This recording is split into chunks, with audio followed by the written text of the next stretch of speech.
Kelvin, What's up? I got a joke to tell you. What? What do you got if you have some nuts on a wall? Nut wall? Walnuts. You said nut wall? Yeah. What do you have if you have nuts on your chest? Chestnuts. Smart. So, what would you have if you had nuts on your chin? Chin nuts? No, it's silly. You'd have in your mouth. Okay. You would have it in your mouth, Kelvin. Fucking All right, this morning we are working on a Generac generator, automatic standby generator. This is a 17 kW. When that red light is on, it means it's fatal. It means it requires attention. And in this particular case, the battery was dead. So we just went to the auto parts store and picked up a 26R battery right there. I'm gonna pop that bad boy in there and get this up and running, do a fluid change, and get her up and running. You got a Maya right there, specialist Maya.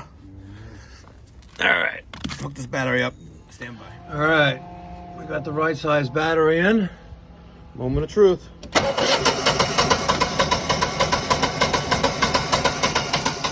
Look at that, Amaya.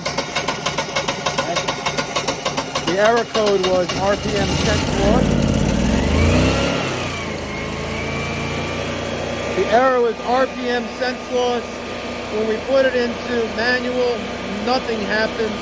It immediately said inspect battery. You check the voltage on the battery. We have good voltage, but the battery's dead. There's no cold cranking ability. So we're gonna let this run for about 5 minutes. Get the oils nice and hot, and then we're gonna change them. Stand by.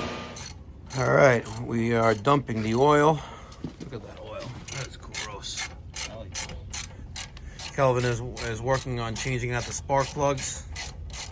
Specialist Amaya.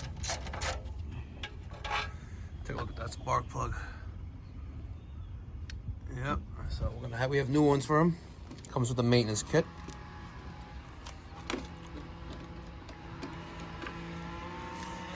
We're gonna change out both spark plugs, flush the oil, change the oil filter, and put in new synthetic oil and get this bad boy up and running again. Stay tuned. There isn't really any easy way of changing out the oil on a Generac air-cooled system. No easy way. You have this tiny little hose which slowly spits out the oil. What I've done in the past is, in some cases I still do this, I take some nitrogen with a little nozzle on it, I blow it through there, and I hold my finger over the hole where the air filter is, and it's you give it like 50 psi spurts of nitrogen, and it'll force all the oil out. You know, you got to put a rag there and there, but it works out good for me using nitrogen just to whoosh, flush it right through. 20 seconds, 30 seconds, you're done. But my nitrogen tanks are empty, and it's really not that cold out. We let it run for about 5 minutes, so everything's pretty fluid right now. Calvin's working on the other spark plug back there, taking that out, and then we're going to refill the oil.